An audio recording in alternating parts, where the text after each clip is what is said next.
We all want peace and blessings in our lives, but sometimes it feels like finding that peace is impossible. And no, I'm not talking about redecorating or buying new furniture. I'm talking about blessing your home, or more specifically, the space where you spend your time, in a way that invites Allah's mercy and barakah, blessings, into every corner of your life. It's not about a magic formula or some big dramatic change. It's about the subtle yet powerful spiritual practices that, when followed, can shift your entire perspective on life. In Islam, we're taught that small acts of devotion and mindfulness can open the doors to blessings and barakah, blessings in every aspect of our lives. And when we bring these practices into our daily routine, it has the potential to transform everything, from our relationships to our health, to the peace we experience daily. In this video, we'll explore 7 spiritual practices that can bring remarkable change to your life, starting from the very moment you implement them. Trust me, the impact can be life-changing. Number, removing what repels barakah, blessings. Let's be honest, most people want blessings in their life, but they rarely stop to think about what's blocking those blessings in the first place. It's like trying to fill a cup with clean water while it's still full of dirt. Before you can bring barakah, blessings, into your life, you have to remove the things that are pushing it away. Think about it. How often do we fill our spaces and lives with things that don't align with our faith? Whether it's certain habits, distractions, or even items that carry negative energy, these things have an impact on the peace we feel. Ever notice how some places feel tense and heavy, while others feel calm and comforting? That's not random. The way we live directly affects the atmosphere around us. The Prophet Muhammad ﷺ said, "Indeed, the angels do not enter a house in which there are images of living beings." This hadith reminds us that some things actively drive away spiritual blessings. It's not just about physical objects, it's about the habits we allow in our spaces. Whether it's constant arguments, backbiting, or things that distract us from the remembrance of Allah, these are all factors that can drain the peace from our surroundings. The first step to inviting barakah, blessings, is simple. Take a moment to reflect on what might be blocking it. When you start removing these things, you'll notice a shift, not just in your space, but in your heart, your mind, and your overall sense of calm. Number 2. Filling your space with the remembrance of Allah. Have you ever walked into a place and instantly felt a sense of peace, even if you couldn't explain why? It's not about the furniture or decorations. It's about what fills that space spiritually. When a place is filled with the remembrance of Allah, it carries a special kind of peace that no amount of luxury can replace. Think about how much time we spend in our homes, our rooms, or even just the spaces where we unwind. Now ask yourself, how often is that space filled with dhikr, remembrance of Allah? Is it a place where the Quran is recited, or is it just another background for daily stress and distractions? The Prophet Muhammad ﷺ said, "The example of the house in which Allah is remembered and the house in which Allah is not remembered is like that of the living and the dead." That's powerful. A place where Allah is remembered is full of life, while a place that lacks His remembrance is spiritually lifeless. And it's not just about playing a recitation in the background. It's about making dhikr a natural part of our daily routine, saying Subhanallah as you go about your day, playing Quran instead of meaningless noise, and even making dua while sitting in your room. These small things change the energy of your space. The more you fill your surroundings with the remembrance of Allah, the more you'll feel that unexplainable peace settle in your heart. And trust me, once you experience it, you won't want to live without it. Number 3. Strengthening the atmosphere with daily salah, prayer. Let's be real. Life gets busy. One moment you're waking up, and the next, the entire day has slipped away in a blur of tasks, conversations, and endless scrolling. But here's something to think about. In the middle of all that, where does Salah fit in? Salah isn't just an obligation. It's a lifeline. It brings barakah into your time, resets your energy, and most importantly, strengthens your connection with Allah. And it doesn't just impact you, it affects the atmosphere of the entire place where you pray. Ever notice how a space where salah, prayer, is consistently performed feels different? That's not a coincidence. Of course, as men, we should prioritize praying the obligatory farz prayers in the masjid. However, the sunnah mu'akkadah, confirmed sunnah prayers, are best performed at home if possible. This was the practice of the Prophet Muhammad sallallahu alaihi wasallam, and it carries great rewards. But let's be clear, this doesn't mean we get comfortable and end up skipping them. The sunnah prayers are meant to strengthen our salah, not replace or delay it.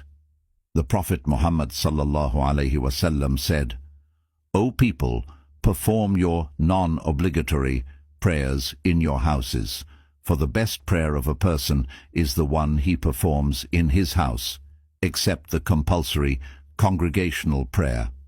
This hadith reminds us that while farz salah should be performed in the mosque, our homes shouldn't be deprived of prayer either. A home where salah is consistently established through sunnah and nafil prayers feels different. It carries an unseen peace, a spiritual warmth that no material comfort can replace. It's not just about praying, it's about making salah a priority no matter what. It's about setting a time, a space, and a mindset that revolves around that moment with Allah. The more you make your salah strong, the more barakah and peace you'll notice, not just in yourself, but in the space around you. Number 4. Purifying your earnings for a blessed life. Ever wonder why some people seem to have endless money but no peace, while others with less live with so much contentment? It's not about the numbers in your bank account.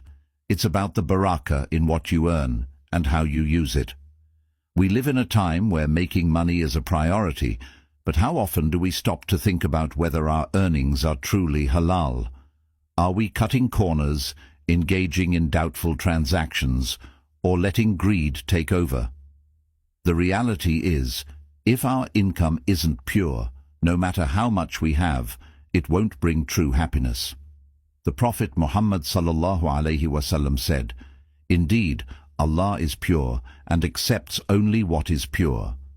That means, if we want barakah in our earnings, in our homes, and in our lives, we have to ensure that our income is halal, earned through ethical and honest means. But it doesn't stop there. Purifying your wealth also means spending it in ways that please Allah, giving sadaqah, helping those in need, and avoiding extravagance. It's not about how much you make. It's about how clean it is and how you use it. When you prioritize earning halal, even the smallest amount stretches in ways you never imagined. And when you purify your wealth through charity and generosity, you'll feel a type of peace that no amount of money can buy. Number 5. Guarding your tongue to protect your blessings. Let's be honest, controlling what we say is one of the hardest things to do. How often do we find ourselves caught up in gossip, complaining, or speaking without thinking? Words may seem small, but they have the power to either bring blessings into our lives or strip them away. Think about it. How many relationships have been ruined? How many misunderstandings have spread just because of careless words?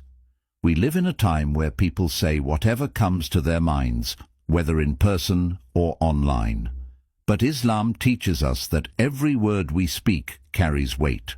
The Prophet Muhammad sallallahu alaihi wasallam said, "A servant of Allah may say a word without thinking about it, and because of it he will fall into the fire deeper than the distance between the east and the west." That's serious. And it's not just about avoiding bad speech. It's about choosing words that bring goodness, words of kindness, gratitude, and remembrance of Allah. Words that heal, not hurt. When you guard your tongue, you're not just avoiding sin, you're protecting your peace. You're creating an environment where barakah thrives, where negativity doesn't find a home, and where your heart remains light. So before speaking, ask yourself, is this bringing me closer to Allah, or is it taking something away from me? Number 6. Surrounding yourself with righteous company. You've probably heard the saying, you become like the people you spend the most time with. And if we're being honest, it's true. The people around us influence the way we think, the way we act, and even the way we view life. If you're constantly surrounded by negativity, gossip, or people who don't remind you of Allah, then don't be surprised if you start feeling distant from your faith. Now, this doesn't mean cutting off everyone in your life, but it does mean being mindful of who has the most influence over you.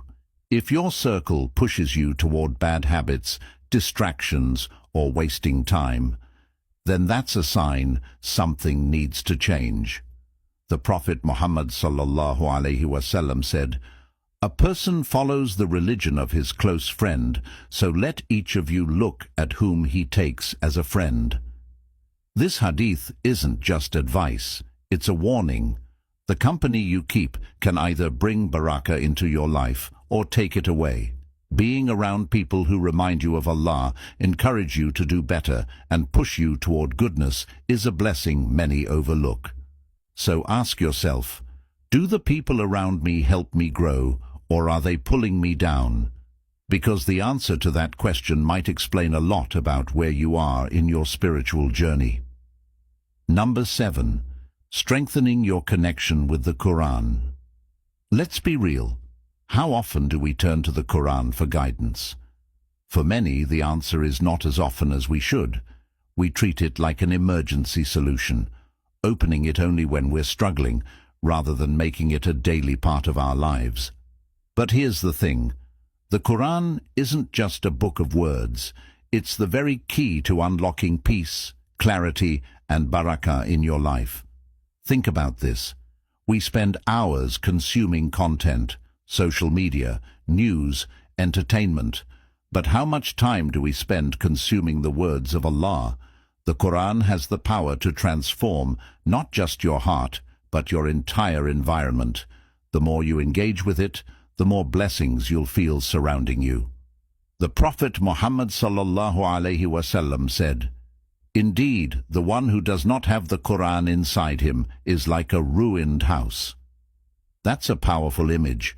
Just like a neglected home falls apart, a heart that lacks the Quran becomes empty and lifeless. If you want true peace in your life, in your surroundings, and in your heart, then make the Quran your daily companion. Even if you start small, reciting a few verses a day, reflecting on its meanings, or simply listening to it, it will change the atmosphere around you in ways you never imagined. Because the truth is, no amount of self-help books or motivational videos can do what one sincere moment with the words of Allah can. My dear brothers and sisters, the blessings you seek in life aren't found in more money, a bigger house, or external changes. They begin with what's inside your heart, your actions, and the way you bring barakah into your daily life. We often look for peace in the wrong places, forgetting that true peace comes from aligning our lives with what pleases Allah. Whether it's through the way we pray, the words we speak, the company we keep, or our connection with the Quran, every small effort we make brings us closer to a life filled with blessings. Allah reminds us in the Quran, "Indeed, in the remembrance of Allah do hearts find comfort." If you want true peace, if you want your life to change, then start with these simple steps. Because when you invite barakah into your life, everything around you shifts in ways you never expected. If this message touched your heart, comment, Ya Allah, fill my life with barakah, blessings, below. Your words might inspire someone else to take that first step toward a more blessed life. And don't forget, liking and subscribing costs nothing, but it helps us continue spreading messages that bring us closer to Allah. May Allah fill our lives with peace, guidance, and endless barakah. Ameen.